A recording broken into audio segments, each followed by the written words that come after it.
Guys English सभी सीखना चाहते हैं और सभी चाहते हैं कि हम बस डायरेक्टली इंग्लिश में कॉन्वर्सेशन स्टार्ट कर दें। ऐसा नहीं होता है। इंग्लिश बोलने के लिए हमें छोटे छोटे सेंटेंसेस से शुरुआत करनी होती है और इंग्लिश में टाइम बताना सबसे आसान है क्योंकि इसमें आपको कोई भी स्ट्रक्चर या फिर कोई रूल फॉलो नहीं करना होता है। कोई अगर आपसे इंग्लिश में टाइम पूछता है या मान लीजिए हिंदी में भी पूछता है तो क्या प्रॉब्लम है अगर आप उस टाइम को हिंदी में ना बताकर इंग्लिश में बताए तो। इस तरह से आपका कॉन्फिडेंस भी बढ़ेगा और आप छोटे छोटे सेंटेंसेस से इंग्लिश बोलने की शुरुआत कर सकते हैं। सो गाइस आज के इस वीडियो में हम लोग देखेंगे इंग्लिश में टाइम को कैसे बताया जाता है। बहुत ही आसान है, आपको बस 4 से 5 वर्ड्स याद करने हैं और उनके बेसिस पर आप इंग्लिश में कोई भी टाइम हो आप आसानी से बता सकते हैं।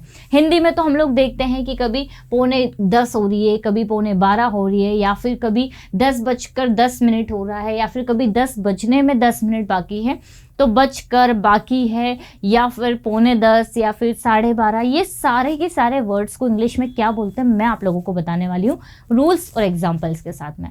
तो आप मेरे साथ वीडियो के एंड तक बने रहिए क्योंकि आज हम देखेंगे कि इंग्लिश में टाइम कैसे बताया जाता है। Let's begin. आपको सारे रूल्स याद कर लेने हैं। देखिए अगर हमें बोलना हो बजे, मतलब जब भी आप बजे की बात करेंगे आपको अगर ये बोलना हो कि 12 बजे है या फिर 2 बजे हैं, 7 बजे हैं, 8 बजे हैं, सो गाइस बजे शब्द के लिए आप ओ क्लॉक का यूज करते हैं। यहाँ पर देखिए क्या दिख रहा है 12 बजे हुआ है, आपको बोलना है 12 बज रही है तो आप बोलेंगे इट्स 12 o'clock। ओके आप बोलेंगे इट्स 12 o'clock। अगर आपको बोलना हो 2 बजी है तो आप बोलेंगे इट्स 2 o'clock। आपको बोलना हो कि 3 बजी है तो आप बोलेंगे इट्स 3 o'clock। देखिए टाइम तो हम लोग सीख ही रहे हैं, साथ ही साथ मैं आपको ये भी बता दूं कि जो घड़ी दीवार पर होती है उससे क्लॉक बोलते हैं, वॉल क्लॉक, और जो घड़ी हम हाथ में पहनते हैं उसे वॉच बोलते हैं। ओके घड़ी में है जो कांटे हैं इसे बोला जाता है हैंड्स। अब यहाँ पर ये जो हैंड है जो घंटे बताता है उसे आवर हैंड बोला जाता है और एक होता है मिनट हैंड्स। ओके तो यहाँ पर जो घड़ी के कांटे हैं इसे इंग्लिश में हैंड्स बोला जाता है, ये भी आप ध्यान रखें। सो गाइस देखिए बजे के लिए हम लोगों ने देखा 3 बजे अगर हमें बोलना तो हम बोलेंगे इट्स 3 o'clock, 5 बजे है तो हम बोलेंगे इट्स 5 o'clock, 10 बजे तो हम बोलेंगे इट्स 10 o'clock। तो ये बहुत ही सिंपल है, हर कोई इसे बता लेता है। गाइस अगर हम लोग साढ़े शब्द का यूज कर रहे हैं तो उसके लिए हमें इंग्लिश में हाफ पास्ट का यूज करना है। आप एक चीज अच्छे से ध्यान रखें, हम क्लॉक को 2 भागों में डिवाइड कर लेते हैं। क्लॉक का जो ये वाला भाग है इसमें सभी में हम लोग पास्ट का यूज करते हैं और ये वाले भाग के लिए हम लोग टू का यूज करते हैं। कैसे ये मैं आपको दिखाऊंगी।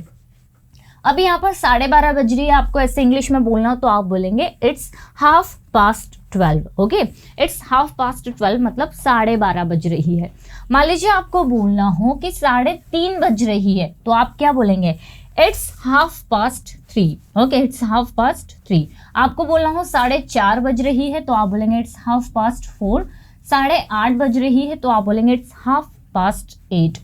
आपको अगर ये बोलना हो कि 9:30 बजी है तो आप उसे इंग्लिश में बोलेंगे इट्स 9:30।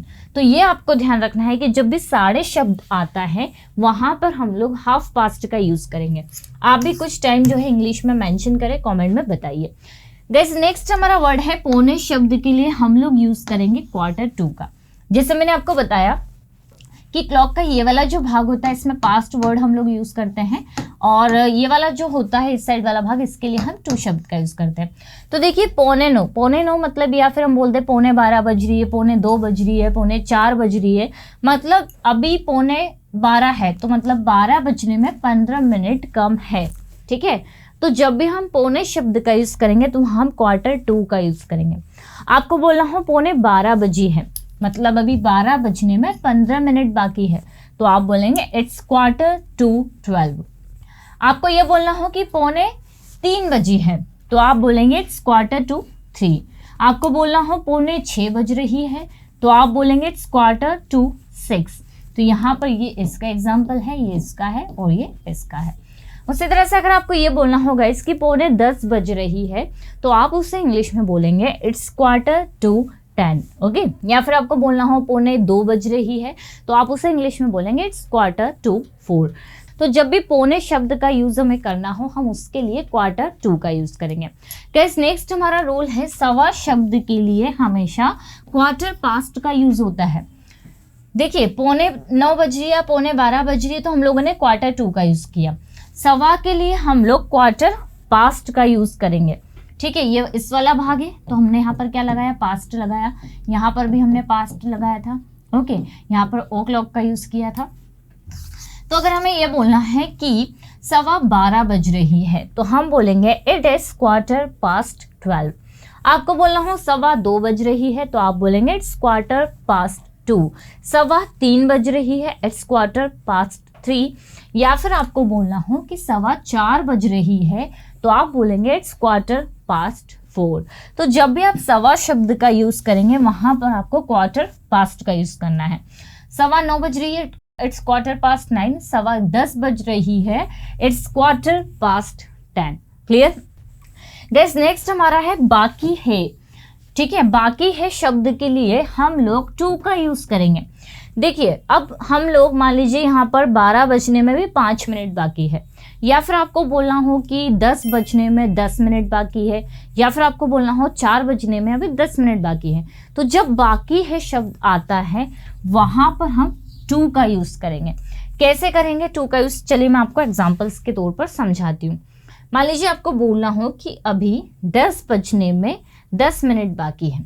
कितने मिनट बाकी है? 10 मिनट बाकी है। कितने बजने में? 10 मिनट में। तो गाइज आपका सेंटेंस कुछ इस तरह से बनेगा, इट्स 10। देखिए, जितने मिनट बाकी है वो आपको पहले लगा देना है। कितने बजने में? 10 बजने में। तो आप बोलेंगे 2:10। तो आपका सेंटेंस बना इट्स 10 to 10, मतलब 10 बजने में 10 मिनट बाकी है। आपको ये बोलना हो कि 10 बजने में 5 मिनट बाकी है तो आपका सेंटेंस अब बनेगा इट्स 5, मतलब 5 मिनट बाकी है। कितने बजने में? 2:10, मतलब 10 बजने में। तो बाकी है शब्द के लिए आपको टू का यूज करना है। और कुछ एग्जांपल्स देखते हैं। मान लीजिए कि 2 बजने में अभी 15 मिनट बाकी है, तो वैसे तो वो 2:45 कहलाएगा। अगर आपको उस तरह से नहीं बोलना है तो आप ऐसे भी बोल सकते हैं। या फिर आपको बोलना हो कि 2 बजने में अभी 25 मिनट्स बाकी है तो आप बोलेंगे इट्स 25 to 2। देखिए, इट्स 25 to 2, मतलब 2 बजने में अभी 25 मिनट्स बाकी है।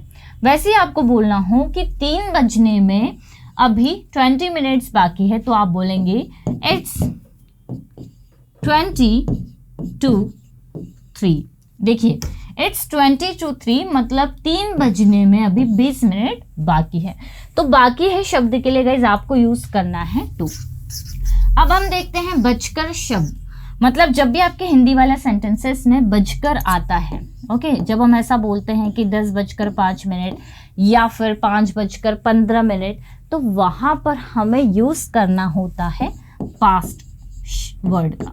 ठीक है, मतलब आपको ये सब याद कर लेना है कि पौने के लिए 1/4, सवा के लिए 1/4, बाकी है के लिए 2 और बजकर के लिए पास्ट। आपको मान लीजिए बोलना हो कि 12:15 हो रहा है, या फिर आपको बोलना हो कि 12:10 हो रहा है। ठीक है, या आप बोल सकते हैं 12:25 हो रहे हैं। तो बजकर आपने यूज किया तो आप बोलेंगे इट्स, मिनट आपको पहले ऐड कर देना है। आपने कहा कि 12:10 हो रहे हैं तो आप बोलेंगे इट्स 10:02। देखिए क्या कहा आपने, इट्स 10:02, मतलब 2:10। ठीक है, तो जो मिनट है वो आप पहले लगा देंगे। या फिर आपको बोलना हो कि 4:10 हुआ है, या 4:05 हुआ है, या 4:20 हुआ है। तो जो मिनट्स है वो आप पहले लिख देंगे। आप लिखेंगे इट्स 20:04, मतलब 4:20 हुआ है। इसी में अगर आपको बाकी है बोलना हो कि 4 बजने में 20 मिनट बाकी है, या फिर 2 बजने में 10 मिनट बाकी है, तो अब आप यहाँ पर क्या करेंगे, अगर इसको आप पास्ट की जगह 2 लगा देंगे तो ये मीनिंग पूरा चेंज हो गया। अब इसका मीनिंग निकल रहा है कि 2 बजने में 10 मिनट बाकी है, 4 बजने में 20 मिनट बाकी है। क्लियर? तो ध्यान रखिए, बजकर शब्द के लिए आपको पास्ट का यूज करना है। सो बस गाइस आपको इतने से वर्ड्स याद करने हैं। बजकर के लिए आप पास्ट यूज करेंगे, 12:30 के लिए आप हाफ पास्ट का यूज करेंगे, पौने के लिए आप 1/4 का यूज करेंगे, सवा के लिए आप लोग 1/4 पास्ट का यूज करेंगे, और बाकी है के लिए आपको 2 याद कर लेना है और आपके लिए टाइम बताना बहुत ही आसान हो जाएगा। सो आई होप गाइज आपको कहीं ना कहीं थोड़ा सा नॉलेज तो हुआ होगा कि इंग्लिश में टाइम बताना कैसे है। अगर आपको समझ में आया है तो कमेंट सेक्शन में आप ज़रूर बताइए कि आपने इंग्लिश में टाइम बताना सीखा या नहीं। और अगर वीडियो पसंद आई आप इसे लाइक कर दीजिए, सब्सक्राइब कर लीजिए मेरे चैनल को, क्योंकि मेरे इसी तरह के वीडियोज़ आप लोगों को मिलते रहेंगे और बहुत ही जल्दी मैं लाइव आने वाली हूँ, तो उसकी नोटिफिकेशन भी आपको मिल जाएगी। आपको बेल आइकन को प्रेस कर लेना है। तो चलिए गाइस, मिलते हैं हम लोग नेक्स्ट वीडियो में। Till then bye bye, take care.